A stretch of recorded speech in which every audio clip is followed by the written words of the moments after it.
High, আমি রিয়া চলে এসেছি আজকে নতুন একটা ব্লগ নিয়ে। তো আজ আমার দিনটা শুরু হয় প্রথমেই আমার ছোট্ট মাম্মামকে দিয়ে। তো দেখতেই পাচ্ছি মাম্মামকে খাইয়ে দাইয়ে রেডি করে দিয়েছি। মাম্মামকে এখন ওর একটা দাদু এসে নিয়ে গেল, আর আমি চলে গেছি সোজা বাড়ির কাজে। তো প্রথমেই হেয়ারটাকে একটু কেটে নিয়েছি সকাল সকাল, কারণ হেয়ারটা ফেটে গেছিলো, খুব খারাপ লাগছিলো। তারপর ঘর দোর গুছিয়ে নিয়েছি, ঘর দৌড় টিপটপ করে গুছিয়ে নিয়েছি। যেহেতু ও এখন ওদের বাড়ি থাকবে, এটাই আমার কাছে সুযোগ ঘরের কাজ করার। কারণ ও চলে আসলে ও আমার পুরো মাথা খারাপ করে দেয়, তারপরে আমি আর কোনো সুযোগই পাবো না ঘরের কাজে হাত দিতে। দেখতেই পাচ্ছ ঘরের সমস্ত কিছু করে নিয়েছি। আর আজকে অনেকদিন পরে ভাবলাম একটু স্কিন কেয়ার করা যাক। আগে এটা আমার প্রত্যেকদিনের রুটিন ছিল যে কাজু কিশমিশ সকালে উঠে খালি পেটে খাওয়া, স্কিনটা খুব ভালো থাকে। তো তারপরে এক বছর যেহেতু বন্ধ ছিল, যেহেতু কোনো কিছু করতে পারিনি স্কিন কেয়ার, তো এখন আবার নতুন করে স্টার্ট করেছি, কারণ স্কিনটা প্রচণ্ড খারাপ হয়ে গেছে। আর আমার স্কিন যেহেতু ড্রাই, তো শীতকালে শুষ্ক আর কেমন কি চামড়া চামড়া ওঠে, সেই কারণে কাজু কিশমিশ খেয়ে নিলাম। চলে এলাম টোনারে। তো এখানে রাইস টোনার বানিয়েছি, রাইসের যে জলটা সেটাই। তো টোনারটাকে দেখো অ্যাপ্লাই করে নিয়েছি, তার আগে একটু ঢং করে নিই, তারপর অ্যাপ্লাই করবো। মামামের খাবারও রেডি করা হয়ে গেছে, মামাম আসলেই খেতে দিতে পারবো, তাহলে আমার কোনো প্রবলেম হবে না, ওর খাওয়া নিয়ে ঝামেলা থাকবে না। তো সেই কারণে ওর খাবারগুলো রেডি করে নিয়েছি। তারপরে চলে গেলাম একটু টোনারে, একটু টোনিং করে স্কিনটাকে একটু ময়েশ্চারাইজ করে নিলাম। করে নেওয়ার পরে সোজা চলে যাব রান্নার কাছে। তো আজকে রান্না করব তেল পটল। মা যেহেতু পটল এনেছে, একটু তেল পটল খেতে চেয়েছিলো, সেই কারণে তেল পটল আর একটু আমাদের জন্য মাংস। তো মা মাংসটা আনার আগে আমাকে বলেই গেছিলো, তো আমি সেই মতো আলুটাকে ভেজে রেখে দিয়েছিলাম, যাতে মা আসলে মাংসটা তাড়াতাড়ি করে নিতে পারি। তো মা চলে এসেছে বাজার থেকে, এসে মাংসটা দিয়ে দিয়েছে। আমি মাংসটাকে ধুয়ে রেখে দিয়েছি, কারণ প্রথম ধোয়াতে মাংসটা জল দিয়ে রেখে দাও, তাহলে মাংসটার মানে যেই রক্তটা আছে সেগুলো ছাড়া হয়ে যায়, তারপরে ধুয়ে নিতে সুবিধা হয়। তারপরে চলে গেলাম মাংস ম্যারিনেট করতে। মাংস ম্যারিনেট করা হয়ে গেছে, এবারে মাংস করব। দেখতেই পাচ্ছ কড়াইতে তেল দিয়ে একেবারে ভালো করে কষিয়ে একটু মাংসটাকে করে নিচ্ছি। এবার মাংসতে একটু জল দিয়ে দেবো, কারণ অনেকটা কষা হয়ে গেছে, আর একটু গামাখা না হলে না মাংস খেতে ভালো লাগে না, সেটা আমরা সকলেই জানি।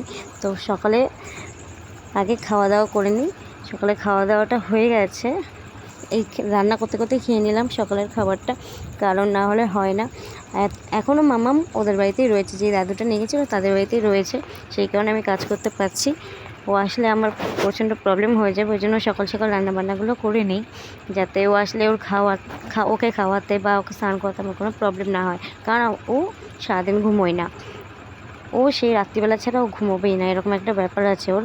আর যদি খুব ক্লান্ত হয়ে যায় তখনই একমাত্র সকালবেলা দুপুরে ঘুমোই, সেটা ওর মুড অনুযায়ী।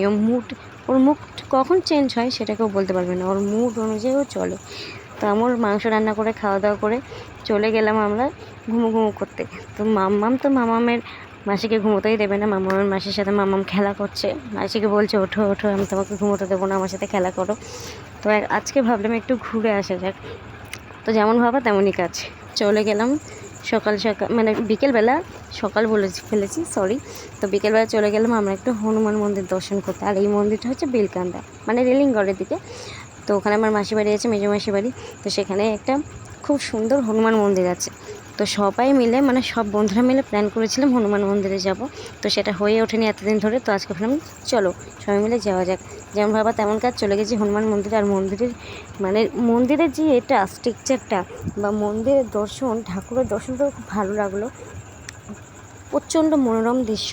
আর ওখানে যে একটা পুকুর আছে, পুকুরের সামনে দাঁড়ালে এত সুন্দর হাওয়া দেয়, ও এমজি কি বলবো, সেখান থেকে আসতেই মন চায় না। দেখতেই পাচ্ছ মাম্মাম এখন আমার সাথে খেলা করছে, ওকে রেডি করিয়ে দিচ্ছি, ওই কারণে এখন চুল ধরে টানাটানি করছে। দেখতেই পাচ্ছ এই যে কত সুন্দর মন্দিরটা, দেখতেই পাচ্ছ কতজন মিলে এসেছি। এবার মন্দিরের গর্ভগৃহে ঢোকা যাক। প্রথমে জিজ্ঞেস করে নিয়েছিলাম যে এখানে জুতো পরে অ্যালাউ কি না, ঠিক আছে, বা কতক্ষণ মন্দির খোলা থাকবে বা কিছু। তখন ওরা বললো না, জুতো বাইরে খুলে আসতে হবে। আর মন্দিরে এরকম ফোনের ভিডিও অ্যালাউ নেই। যদিও বা করেছিলাম, কিন্তু ছবি তোলাটা অ্যালাউ ছিল না ঠাকুরের, ওই জন্য ঠাকুরের ছবি তুলতে পারিনি। দেখতে পাচ্ছি সকলে মিলে এখানে ওখানে চারিদিকে ছড়িয়ে গেছে, যে যার মতো ভিডিও করছে, রিলস করছে। তো সেইগুলো সেরে আমরা বললাম যে তাড়াতাড়ি করে বাড়ি ফিরতে হবে। তো বাড়ি ফিরে আমার সন্ধ্যাবেলা অনেক কাজ থাকে, তবেই বাড়িতে না ফিরলে কি আর হবে। তো বাড়িতে ফিরে মামামকে খাইয়ে দিয়েছি, মামামকে খাইয়ে দিয়ে নিজেদের জন্য একটুখানি সন্ধ্যাবেলার চাউমিন করে নিলাম। আর মাম্মাম তো তখন ওর মাসির সাথে খেলা করছিল। তো চাউমিনটা হয়ে গেছে প্রায়। তো এখন চাউমিনটাকে সার্ভ করার পালা। তো দেখেই বলো যে তোমরা যে চাউমিনটা কেমন লাগছে দেখতে। আর তোমাদেরকে বলবো যে যেহেতু আমি ভিডিও ছাড়ছি, তোমরা একটু লাইক করো, কমেন্ট করো, একটু পাশে থাকো। আর তোমরা এরপরে যদি কমেন্ট করো আর কী নিয়ে কী দেখতে চাও বা আমার কাছ থেকে কী জানতে চাও সেটা নিয়ে একটু কমেন্ট করো, তাহলে আমি নেক্সট ভিডিওটা তোমাদেরকে নিয়েই বানাবো। যে তোমরা আমাকে যেই কোশ্চেন করবে আমি তার উপরে ভিডিও বানানোর চেষ্টা করব, ঠিক আছে।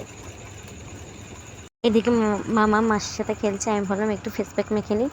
তো ফেস প্যাক মেখে নিয়েছি, এখন ময়েশ্চারাইজার করে একটুখানি সিরাম টিরাম মেখে ঘুমিয়ে পড়বো। তো আজকের ভিডিও এখানেই শেষ করছি। Tata, bye bye.